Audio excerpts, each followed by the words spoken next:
badhe matur teng jenengan, kula niku takorup sanget kalian kalimat-kalimat sing disusun kalian Rasulullah sallallahu alaihi wasallam. Terus ngeten maknane mizan nih. Mizan itu wonten kalih, timbangan ada kalih. Timbangan pembanding. Jadi misalnya saya punya amal buruk banyak. Ya amal buruk banyak, terus ada amal baik banyak. Sebetulnya amal buruk itu mudah sekali talasat. Talasat itu hilang, nggak dinilai sama Allah.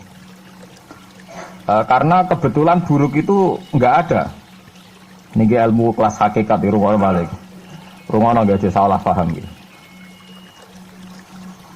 Amal buruk itu banyak yang nggak ada. Amal baik itu ada tanpa kita mengamalkan. Di rumah sekali sampean salah paham bahaya. Misalnya begini. Sama saya beri contoh. Ada orang mengatakan Isa itu Tuhan. Hakikat Isa Tuhan itu ada enggak? Tidak ada kan? Batu Tuhan juga tidak ada. Terus kita dalam hidup misalnya bergantung uang, bergantung fasilitas duniawi. Sebetulnya hakikat makan makanan, minuman bisa menopang kehidupan kita ya tidak ada juga. Karena makanan itu ya makhluk yang fana. Ilmu yang diciptakan manusia itu ya makhluk yang sama-sama fana. Yang hakikat ada yang tidak mungkin hilang abadal abad selamanya lama, meskipun nanti setelah akhirat selesai pun itu hanya la ilaha illallah, bahwa yang berperan, yang aktif, yang al-fa'ilul mukhtar, pelaku sejarah, pelaku apa saja hanya Allah Subhanahu wa ta'ala. Sehingga kenapa ini kelirunya orang Khawarij? Sehingga kenapa orang yang dalam hidupnya pernah meyakini la ilaha illallah secara ikhlas dan benar. Saya ulang lagi. Satu kali pun orang dalam hidup pernah meyakini la ilaha illallah secara ikhlas dan benar. Itu mbok atusan tahun ning gone neraka, tetap nanti itu masuk surga. Mergo kebatilan yang ia lakukan itu dianggap tidak ada. Kenapa dianggap tidak ada? Memang hakikat kebatilan itu tidak ada. Yang ada adalah la ilaha illallah. Itu enak nglakoni barang batil. Barang batil itu tidak ada.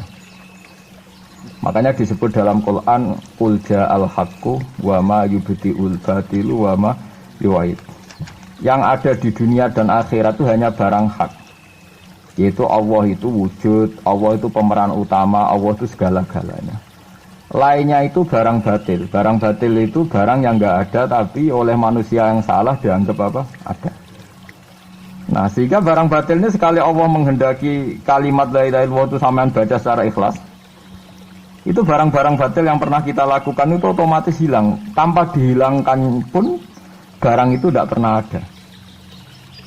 Yaitu itu disebut barang nopo? Disebut barang nopo? Batil. Makanya di sebagian ayat disebut bal naqdhifu bil haqqi 'alal batili fayadmaghuhu fa idza huwa zahid. Niki ilmu kelas tinggi. Sehingga kenapa orang-orang kafir yang menyembah batu, menyembah Isa nanti masuk neraka? Sebetulnya Allah itu memasukkan mereka ke neraka itu hanya karena Allah ingin bilang gini tok. Sudah ya kamu di neraka saja. Kamu kan menuhankan batu, menuhankan Isa, ya silahkan minta tolong Tuhan kamu, itu saja. Artinya andikan mereka betul-betul yang dituhankan itu Tuhan, Allah juga senang. Kalau itu menjadi rival, dia menjadi rival Tuhan maksudnya, yang bisa menselamatkan. Niki rungokno nggih mumpung sampeyan rong ning akhirat. Mboten niki ijazah kula nu mujarab tenan. Kata Imam Ghazali kula nu jeling tenan. Kenapa Imam Ghazali disebut Hujatul Islam? Sama nak kepen syukur iku gampang. Duit ra duwe, utang wakeh, jatuh tempo, bojo wani, anak kecewa di bapak kowe, terus mentek ngamek kowe.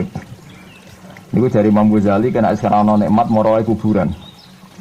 Moro kuburan terus kamu berkeyakinan bahwa semua yang sudah mati itu sangat-sangat berkeinginan hidup meskipun hanya 1 jam. Wong sak donya mulai Nabi Adam nganti saiki kabeh berharap dihidupkan lagi meskipun 1 jam karena ingin membenahi kalimat tauhid la ilaha illallah. Lah kowe iku jek urip. Lah kowe iku jek urip. Berarti wong sak miliar-miliar sing mati iku iri mbek kowe mergo kok jek urip. Nah, berarti terus gue syukur, ya Allah, apapun masalahnya di dunia saya ini hilang semua, mergo kula ijek urip. Kula baleni malih. Dengan demikian kowe muni alhamdulillah aku fasih. Piye wae kowe iku duwe nikmat rupa-rupane urip yang sangat diingini oleh Firaun sekalipun, oleh Namrud, oleh Qarun, orang-orang miliarder dulu.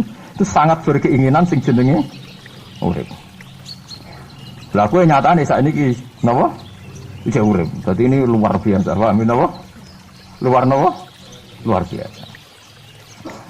Ini tak warai ilmu tauhid itu. Terus nanti setiap saya ngaji setelah selesai sampean baca dijiwai.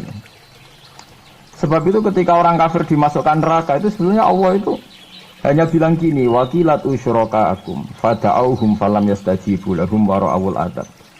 Tidak apa-apa, kamu sekarang masuk neraka, kamu tidak menuhankan saya. Kamu minta tolong sama Tuhan kamu.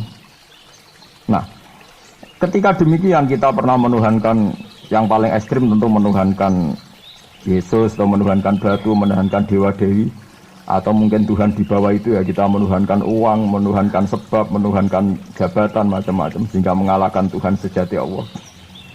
Terus mereka minta Tuhan-Tuhan itu supaya menolong. Walhasil akhir cerita itu wadolla anhum ma kanu yaftarun wadolla ankum ma kuntum tasubun wadolla anhum ma kanu yaftarun itu di Quran diulang-ulang dengan beberapa redaksi.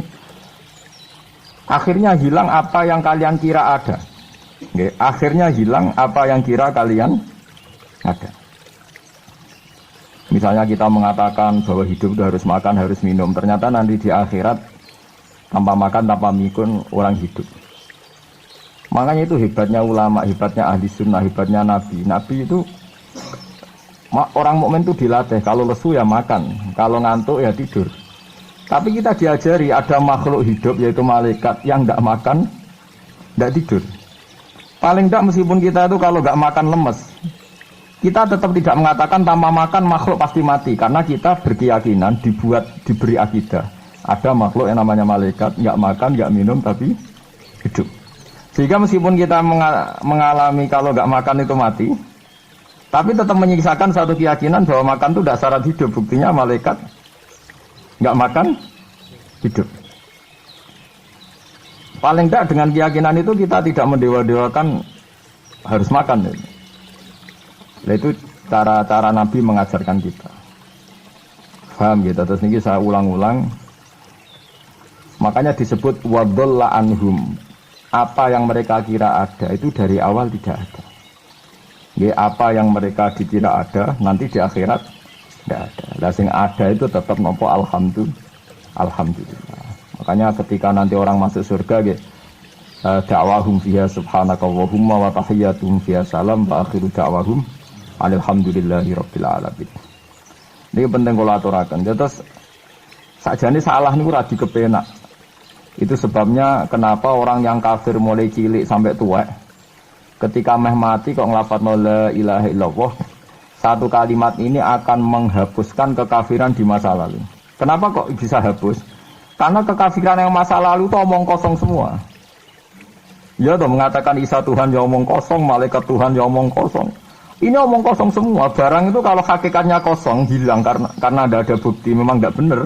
Itu kan gampang untuk menghilang. Itu podo karo wong mending ini. 3 miliar ambek 3 miliar. Iku podo karo 5 rupiah. Bariku gremeng meneh. 1 triliun mbek 1 triliun podo karo 500 rupiah. Omongan gremeng itu kan ya wong edan ngoten mawon kan. Berarti sak urip-uripe muni Isa pangeran ya edan. Muni liyane pangeran itu kan omongan ra penting semua. Meskipun yang disebut tuh miliar triliun tapi kan cara guru biji busa kan gampang globong ae wong ndak. Tapi malaikat bagian katabah, bagian nulis itu ora wani ngobong la ilaha illallah ben kualat tapi yang pangeran. Makanya saya pastikan sekali sampean nglafadz la ilaha illallah itu benar. Malaikat sing sentimen mbek sampean pun tidak bisa bakar itu. Kualat deh. Paham sih maksudnya? Paham ya? Jadi jelas guys ini kenapa kalimat itu begitu dijaya. Paham ya? Begitu dijaya.